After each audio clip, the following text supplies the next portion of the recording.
नमस्कार दोस्तों। आप उस सिनेरियो की बात करें कि जब आपने फ़र्स्ट अपील फ़ाइल करी before the state consumer commission और फर्स्ट अपील का ऑर्डर भी आपके फेवर में नहीं आया।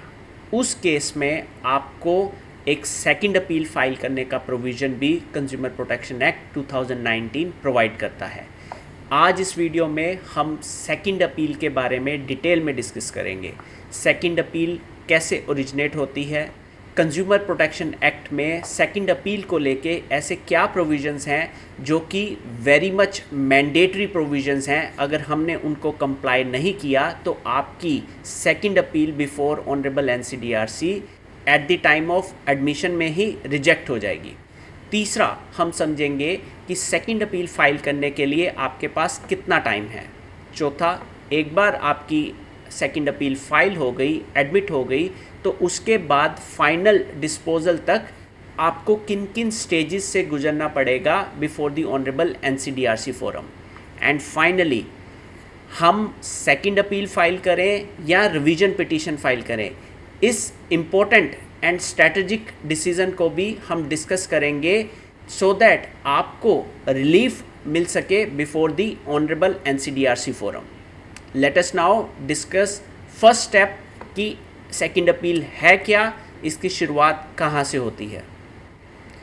इस second appeal filed before the honourable NCDRC एक लीगल रिकोर्स है हमारे लिए, जिसमें हम चैलेंज करते हैं एपिलेट ऑर्डर्स जो कि पास करे गए हैं ऑनरेबल स्टेट कंज्यूमर कमीशन के से। वी नीड टू अंडरस्टैंड, ये जो अपील फाइल होती है सेकंड अपील में, वो it is not against the original order of the state consumer commission, it is always against the appellate orders. अगर हम इसको थोड़ा सा डिटेल में समझें तो स्टेट कंज्यूमर कमीशन के पास दो तरह की जुरिस्डिक्शन आ जाती है। वन इज़ ओरिजिनल जुरिस्डिक्शन, जिसमें आपने या रिस्पोंडेंट ने स्टेट कंज्यूमर कमीशन के पास कंप्लेंट फाइल करी है। उस कंप्लेंट के फाइनल ऑर्डर से जब आप एग्रीव्ड होते हो तो आप ऑनरेबल एनसीडीआरसी फोरम के पास फर्स्ट अपील फाइल करते हो। हमने फर्स्ट अपील के बारे में भी डिटेल में वीडियो बनाई है, जिसमें आपको लिंक डिस्क्रिप्शन में भी मिल जाएगा। अब हम सिनेरियो की बात करते हैं जिसमें आपने या रिस्पोंडेंट ने डिस्ट्रिक्ट कमीशन के पास ओरिजिनल कंप्लेंट फाइल करी, उससे कोई भी पार्टी एग्रीव्ड हुई और उसने ऑनरेबल स्टेट कमीशन के पास अपील फाइल करी, जो कि फर्स्ट अपील फाइल हुआ। अब during the final order of that first appeal filed before the honourable state commission, आप एग्रीव्ड हो अब उस फाइनल ऑर्डर से फर्स्ट अपील के। उस एपिलेट ऑर्डर को आप चैलेंज करना जब चाहोगे तो वो आपका सेकंड अपील बनेगा बिफोर द ऑनरेबल एनसीडीआरसी। तीसरा इंपॉर्टेंट फैक्टर जो हमें डेफिनेटली जो कंसिडर करना है, अनलाइक फर्स्ट अपील, जो सेकंड अपील है उसमें जो एडमिशन क्राइटेरिया है वो काफ़ी स्ट्रिंजेंट है, काफ़ी डिफ़िकल्ट है। Let us now understand what are the sections and what are that particular stringent criteria to ensure कि आपकी जो सेकंड अपील है बिफोर द ऑनरेबल एनसीडीआरसी वो एडमिट हो। अगर हम सेक्शंस की बात करें तो हमारा सेक्शन 51 जो है वो एम्पावर करता है ऑनरेबल एनसीडीआरसी को to entertain the second appeal. लेकिन दैट्स द इम्पोर्टेंट पॉइंट जो हमें कंसिडर करना है, the appeal can be made to the national commission from an order passed in an appeal by a state commission if the NCDRC is satisfied that the case involves a substantial question of law. This is one of the most difficult and very stringent criteria कि आपकी second appeal में substantial question of law होना चाहिए। अगर ये नहीं है तो आपकी appeal on the very first day dismiss होने के चांसेस हैं। Let us now go and understand ये सब्सटेंशियल क्वेश्चन ऑफ लॉ है क्या। A substantial question of law is a question of law that directly and substantially affects the rights of the parties. ठीक है। Second important point is it must be a debatable legal question not already settled by the binding precedent of the Honorable NCDRC or of the Honorable Supreme Court or the one that needs a new interpretation of the law. So unless and until ये criteria आपके substantial question of law में satisfy नहीं होते, तब तक आपकी second appeal admission होने के चांसेस काफ़ी कम हैं. And in other words, the NCDRC will only entertain a second appeal if it is satisfied that such a question is involved. So let me give you a very brief example in which how the substantial question of law is framed. हम थोड़ा time में back जाते हैं 4 मार्च 2020 को, जब 5 जज bench जो कि constitution bench of the honourable supreme court था, उन्होंने जजमेंट में ये डिक्लेयर कर दिया कि कंज्यूमर प्रोटेक्शन एक्ट 2019 में जो रिटर्न स्टेटमेंट फाइल करने का टाइम पीरियड 30 प्लस 15 डेज जो एक्सटेंशन पीरियड है, वो मैंडेटरी टाइम पीरियड है. मतलब कि अगर आप 46th डे को भी अपनी रिटर्न स्टेटमेंट अगर फाइल कर रहे हो तो वो ऑन रिकॉर्ड नहीं ली जाएगी, irrespective of the facts and circumstances of the case.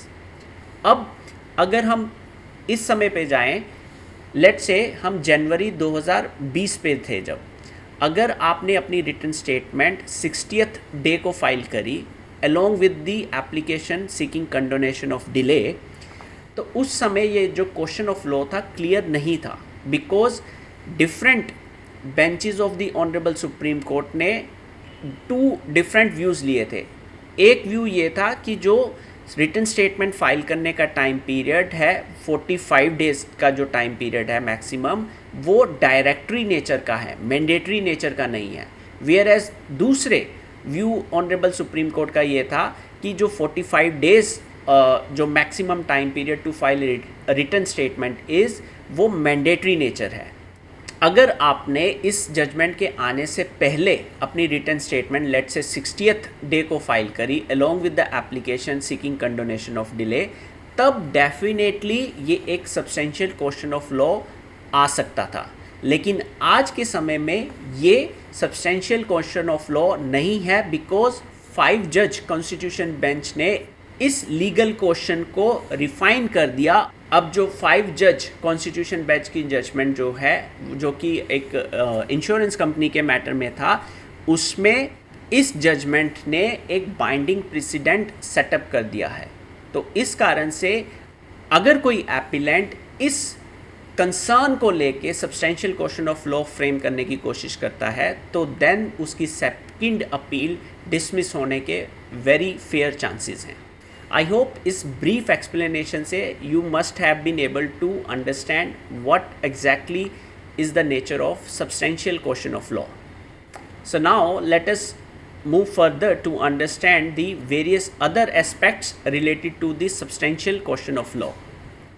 तो जब आप सेकंड अपील फाइल करें तो उसमें आपका मेमोरेंडम ऑफ अपील में जो ग्राउंड्स ऑफ अपील के अंडर ये substantial question of law should be clearly and well defined drafted होना चाहिए. ऑनरेबल NCDRC जब सेटिस्फाई हो जाएंगे substantial question of law, then that question will be formulated in the order itself, in the summons itself, in the notice जो कि respondent को भेजा जाएगा. और जो आपकी अपील की हेयरिंग भी होगी इस सब्सटेंशियल क्वेश्चन ऑफ लॉ के ऊपर ही होगी. And once this substantial question of law का जो आंसर है अगर आपके फेवर में आएगा, only then you will be able to get some relief under this second appeal. And in addition अगर another substantial question of law frame होता है, तो देन जो ऑनरेबल NCDRC है उसको भी रिकॉर्ड कर सकते हैं, बट उनको रीजंस लिखने पड़ेंगे कि why this additional substantial question of law has been formulated in this second appeal. This is one of the major criteria for the admission of the second appeal. Now let's go to the second major criteria, the mandate, which is the 50% rule pre-deposit. So अगर first appeal के order में state commission ने आपके against ये order pass किया है कि you have to pay certain amount to the respondent, तो आपको अपनी सेकंड अपील में जो सेकंड हर्डल क्रॉस करनी है, तो वो 50% ऑफ द अमाउंट जो है जो कि directed by the honourable state commission, वो आपको डिपॉजिट करना पड़ेगा before your second appeal is listed. As per the regulations के हिसाब से आपको crossed demand draft from A nationalised bank, जो कि registrar and national commission in new Delhi के फेवर में वो बनाना पड़ेगा। I hope two major hurdles, one is substantial question of law and second is the pre-deposit amount, जो कि 50% of the amount आपको जो देनी है रिस्पोंडेंट को वो सबमिट करानी पड़ेगी prior to the listing of your second appeal before the bench of the Honorable NCDRC. So now let us see by when we need to file the second appeal.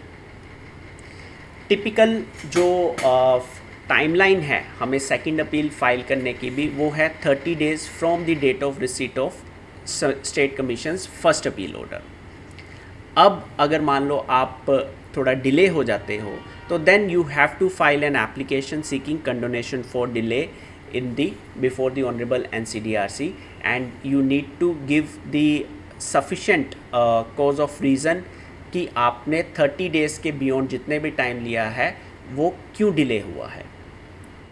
अगर ये delay for the small days है like 5 days 10 days और may be maximum 1 month, then honorable NCDRC may accept this application and allow the admission of your second appeal। लेकिन अगर ये delay substantial है, मान लो आप साल बाद 2 साल बाद या 3 साल के बाद आ रहे हो before the honourable NCDRC, then you need to have a very solid reason to satisfy the bench, otherwise your application will get dismissed and your appeal will not be listed at all. Now let's see, हमने जब bottlenecks cross कर ली, substantial question of law हो गया, हमारा pre deposit भी clear हो गया, हम टाइमलाइन में भी हैं, तो हमें कौन से डॉक्यूमेंट्स फाइल करने पड़ेंगे before the honourable NCDRC forum while filing the second appeal. One is obviously index रहेगा, आपका synopsis with the list of dates, events, memo of parties रहेगा। The second appeal petition with the notarised affidavit, और अपना जो state commission का appellate orders जो है उसकी certified copy, as well as जो डिस्ट्रिक्ट कमीशन का भी जो ऑर्डर है ओरिजिनल कंप्लेंट में उसकी कॉपी। देन आपको सारा रिकॉर्ड फाइल करना पड़ेगा right from the state honourable district commission से। आपको कंप्लेंट, रिटन स्टेटमेंट, देन अगर रिजॉइंडर फाइल किया है देन उसके एविडेंसेस जो फाइल हुए हैं, फिर उसके बाद जब आप अपील में आए हो first appeal before the state commission, वो जो फाइल करा मेमोरेंडम ऑफ अपील, देन उसका अगर रिस्पॉन्स रिप्लाई आया है, अगर रिजॉइंडर उसमें भी फाइल हुआ है, all these documents has to be put on record so that जब ऑनरेबल NCDRC के पास सेकेंड अपील को लेके एडजुडिकेशन हो तो उनके पास ईच एंड एवरी डॉक्यूमेंट की एक्सेसिबिलिटी हो। फाइनली अगर आपने एप्लीकेशन ऑफ स्टे लेना है या फिर condonation of seeking delay in filing the second appeal, वो एप्लीकेशंस, या फिर इफ़ यू आर सीकिंग की ओके ट्रांसलेशन में we will file it mean time may be file in 3-4 weeks के अंदर, तो all these application miscellaneous applications भी आपको फाइल करनी पड़ेंगी। So that's brief about the essential documents, okay, and once the application is filed और जब list हो जाती है honorable bench के पास, now let us understand brief process क्या रहेगा। Obviously अपील जब आप फाइल करोगे तो जो रजिस्ट्रार हैं of the honorable NCDRC वो चेक करेंगे कि what are the various defects, and अगर कोई डिफेक्ट रेज होता है तो आपको 15 दिन के अंदर अंदर उसको रेक्टिफाई करना है, and accordingly once you rectified it, जो आपकी अपील है सेकंड अपील वो लिस्ट हो जाएगी बेंच के पास। अब admission stage, unlike first appeal, ये एडमिशन स्टेज यहाँ पे काफ़ी क्रिटिकल है because the substantial question of law has to be there in your second appeal, and the bench has to be satisfied that yes you are correct in raising the substantial question of law। अगर bench satisfy नहीं हुए तो it can dismiss the appeal at this stage also, ठीक है। तीसरा stage आ गया कि notice issue होगा। once the bench is satisfied कि okay substantial question of law exists, then a notice will be issued to the respondents। typically आप मान के चलो 3-4 वीक्स का टाइम पीरियड दिया जाता है, एंड जो रिस्पोंडेंट है वो अपना रिप्लाई फाइल कर सकते हैं, and then if in case you wish to file any rejoinder वो आप फाइल कर सकते हो, प्रोवाइडेड आपको नोटिस में वो रिजॉइंडर के बारे में बोला गया हो। एंड उसके बाद फाइनल हियरिंग आ जाती है। टिपिकली एन ऑनरेबल एनसीडीआरसी की प्रैक्टिस ये रहती है कि बिफोर द फाइनल हियरिंग जो पार्टीज़ हैं उनको अपने brief synopsis plus any judgments on which they are relying upon, they have to submit it before the honorable NCDRC so that final hearing जो है very focused रहे उन issues के ऊपर, उन judgments के ऊपर on which the parties intend to rely upon। और अगर हम स्टैट्यूटरी टाइमलाइन की बात करें इस सेकंड अपील को डिस्पोज ऑफ करने की, तो normally 90 days from the admission time है as per the consumer protection act, but as we are aware of the fact that there is a long pendency going on, there are high number of matters pending है, तो उसके कारण ये normally delay हो जाता है। तो you consider that 6 months to 1 year और 1.5 years टाइम लगेगा आपकी सेकंड अपील को फ्रॉम एडमिशन टिल डिस्पोजल की स्टेज तक।